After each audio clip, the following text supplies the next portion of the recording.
हमारा अहंकार ही हमारे विनाश का कारण है।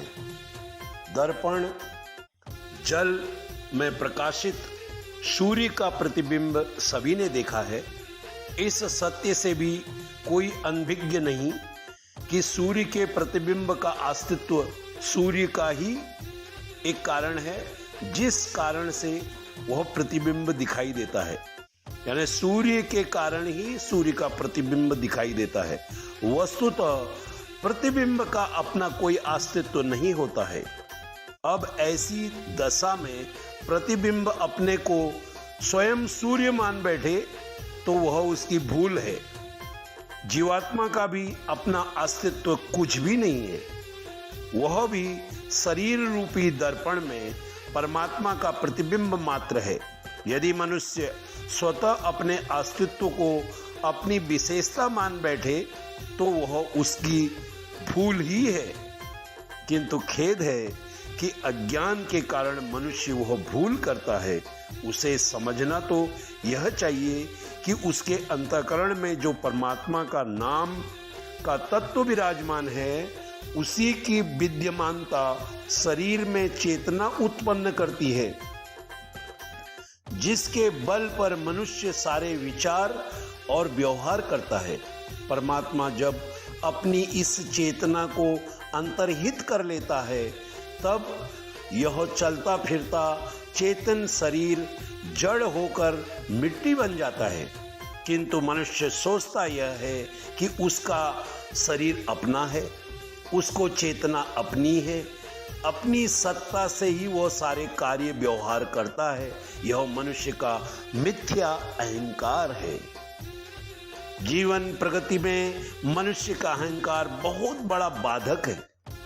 इसके वशीभूत होकर चलने वाला मनुष्य प्रायः पतन की ओर ही जाता है। श्रेय पथ की यात्रा उसके लिए दुरूह एवं दुर्गम होती जाती है। अहंकार से भेद बुद्धि उत्पन्न होती है, जो मनुष्य को मनुष्य से ही दूर नहीं कर देती, अतिपु उसके मूल स्रोत परमात्मा से भी खिन्न भिन्न कर देती है। परमात्मा से भिन्न होते ही मनुष्य में पाप प्रवृत्तियां प्रबल हो उठती हैं। वह न करने योग्य कार्य करने लगता है। अहंकार के दोष से मति विपरीत हो जाती है और मनुष्य को गलत कार्यों में ही सही का मान होने लगता है।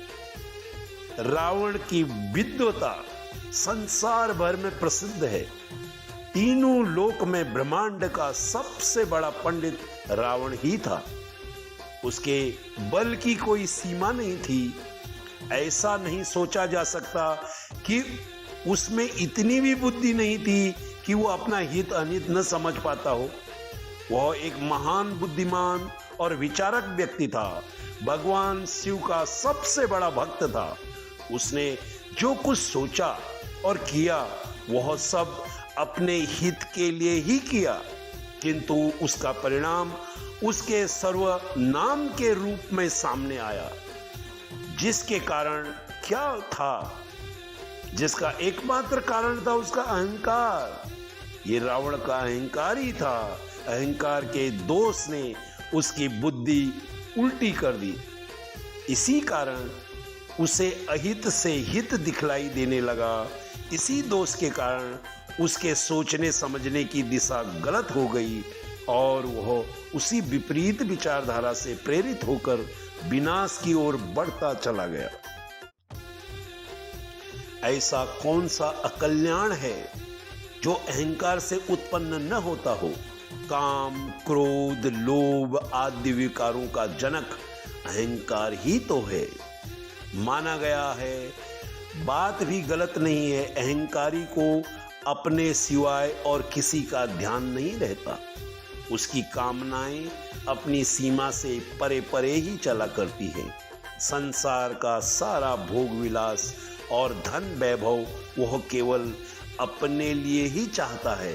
अहंकार की असुर प्रवृत्ति के कारण वह बड़ा विलासी और विषयी बन जाता है।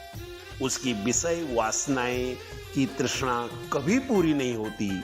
कितना ही क्यों न भोगा जाए, विषयों की तृप्ति नहीं हो सकती। इसी अतृप्ति एवं असंतोष के कारण मनुष्य के स्वभाव में क्रोध का समावेश हो जाता है। वो संसार और समाज को अपने और तो का हेतु समझने लगता है। बुद्धि विषय के कारण उनसे शत्रुता मान बैठता है, वैसा ही व्यवहार करने लगता है, जिसके फलस्वरूप उसकी स्वयं की अशांति तो स्थायी बन ही जाती है, संसार में भी अशांति के कारण उत्पन्न करते रहता है। अहंकार और लोभ एक दूसरे से अभिन्न साथी हैं। जहां एक होगा वहां दूसरे का भी होना अति अनिवार्य है। अहम के दोष से मनुष्य का लोभ इस सीमा तक बढ़ जाता है कि वह संसार में प्रत्येक वस्तु पर एकाधिकार चाहने लगता है। उसकी अधिकार लिप्सा असीमित हो जाती है। वह संसार के सूक्ष्म साधनों का लाभ केवल स्वयं ही उठाना चाहता है, किसी को उसमें भागीदार होते नहीं देख सकता। यदि कोई अपने गुणों, परिश्रम और पुरुषार्थ से उन्नति विकास करता भी है तो अहंकारी को ऐसा आभास होता है जैसे वह उन्नतिशील व्यक्ति उसके अधिकार में हस्तक्षेप कर रहा है, उसकी सम्मति और उसके साधनों का वो भागीदार बन रहा है। और इस मति दोष के कारण वह बड़ा असहनशील हो उठता है। यदि शक्ति होती है तो उस बढ़ते हुए व्यक्ति को गिराने मिटाने का प्रयत्न करता है, नहीं तो जल भूनकर मन ही मन कूटता रहता है। इन दोनों अवस्थाओं में अहंकारी व्यक्ति अपनी ही हानि करता रहता है। दूसरे को पीछे खींचने और धकेलने वाला कब तक क्षमा किया जा सकता है? एक दिन लोग उसके इस अपराध के विरोध में खड़े हो जाते हैं और उसके अहंकार को चूर चूर करके ही दम लेते हैं। जैसा कि दुर्योधन, कंस, शिशुपाल, हिटलर, नेपोलियन आदि आतताइयों ने अपने विषय में लोगों से किया। इस अनुचित लोगों को अहंकार बढ़ता गया, अधिकार, विस्तार और आधिपत्य की भावना बलवती हो गई। समाज पहले से ही सद्भावना पूर्ण सहन करता रहा, किंतु जब सहनशीलता की सीमा खत्म हो गई, समाज उठा और उस शक्तिमत अहंकारियों को शीघ्र ही धूल में मिलाकर सदा सर्वदा के लिए मिटा डाला। निर्बल अहंकारी जो समाज का कुछ बिगाड़ नहीं पाता, अपने मन ही मन जलता भूनता और सूक्ष्म करता रहता है, अपना हृदय जलाता रहता है, शक्ति नष्ट करता रहता है, आत्मा के बंधन दृढ़ करता हुआ लोक परलोक नष्ट करता रहता है। जीवन में शांति तो उसके लिए दुर्लभ हो जाती है, परलोक में भी लोक के अनुरूप नरक भोगा करता है और पुनर्जन्म में अन्य योनियों का अधिकारी बनकर युग युग तक दंड भोगा करता है। एक अहंकार दोष के कारण मनुष्य को ऐसी कौन सी यातना है जो भोगनी नहीं पड़ती है? अहंकार के अकल्याण जो है उसके किसी प्रकार के श्रेय की आशा नहीं की जा सकती। इस विषधर से जितना बचा जा सके उतना ही मनुष्य का मंगल होगा। अकारण अहंकार करने वाले व्यक्ति तो एक प्रकार के अभागे ही होते हैं। वे अपने इस अहेतुक विषनाग्नि में यूं ही जलते रहते हैं। कोई शक्ति नहीं, कोई संपत्ति नहीं, कोई पुरुषार्थ नहीं, फिर भी सिर पर दम का भार लिए फिरते हैं। बात बात में ऐंठते रहते हैं, बात बात में जान बचाते रहते हैं। ऐसे निरर्थक अहंकारी पग पग पर असहनीय और तिरस्कार पाते रहते हैं। अपनी सीमित परिधि में ही जिस पिटकर नष्ट हो जाते हैं, न शांति पा सकते हैं और न ही संतोष। योग्य कोई स्थिति विस्तार व्यक्तियों का अहंकार न केवल विकार ही होता है बल्कि वह एक रोग भी होता है जो जीवन के विकास पर धरना देकर बैठ जाता है, सारी प्रकृतियों के द्वार बंद कर देता है। इसी प्रकार से निस्तार अहंकारी प्राय अपराधी बन जाया करते हैं। प्रगति तो उनकी अपने इस रोग के कारण नहीं होती और दोष ये समाज के मत्थे मड़ा करते हैं। बुद्धि भ्रम के कारण क्रोध करते हैं और संघर्ष उत्पन्न कर उसमें फंस जाते हैं। ऐसे अहंकारियों की कामनाएं बड़ी चढ़ी होती है, उनकी पूर्ति की क्षमता होती नहीं, वही निदान अपराध पथ पर बढ़ जाया करती है। अकारण अहंकार करने वाला व्यक्ति अपनी जितनी हानि किया करता है उतनी शायद एक पागल व्यक्ति भी नहीं करता होगा। किंतु साधन संपन्न व्यक्ति भी अहंकार की आग में भस्म हुए बिना नहीं रहते। साधनहीन व्यक्ति यदि अहंकार को प्रश्रय देता है तो उसकी हानि उसकी भावी उन्नति की संभावना तक ही सीमित रहती है, पर साधन संपन्न व्यक्ति जब अहंकार को ग्रहण करता है तब उसका भविष्य तो भयानक बनते जाता है, वर्तमान में ध्वस्त हो जाता है और इस दोष के कारण समाज का असहयोग होते हुए भी सारे रास्ते बंद हो जाते हैं और संपत्ति निकम्मी होकर पड़ी रहती है, किसी काम की नहीं आती। संपत्ति की सक्रियता भी तो समाज के सहयोग पर ही निर्भर करती है। जब समाज का सहयोग ही उठ जाएगा तो संपत्ति की क्या काम बना सकती है। जीवन में आयात का मार्ग बंद होते ही निर्यात आरंभ हो जाता है। ऐसा नियम है, निदान धीरे धीरे सारी संपत्ति निकल जाती है। इस प्रकार वर्षों का संचय किया हुआ अतीत का फल भी नष्ट हो जाता है। साधन संपन्न का पतन होते ही समाज में उसकी असहनीय अप्रतिष्ठा होने लगती है। लोग पहले जितना उसका मान सम्मान और आदर सत्कार किया करते थे उसी अनुपात से अवमानना करने लगते हैं। आदर पाकर अपमान मिलने पर कितनी पीड़ा, कितना दुख और कितना आत्मसंपात मिलता होगा उसको तो कोई मुक्त भोगी ही जान सकता है। अहंकार भयानक शत्रु के समान होता है। इससे क्या रिक्त और क्या संपन्न सभी व्यक्तियों को सावधान रहना चाहिए। यह जिसको अपने वश में कर लेता है उसे सदा के लिए नष्ट कर डालता है। प्रकट अहंकार की हानियां तो प्रकट ही हैं, गुप्त अहंकार भी कम भयानक नहीं होता।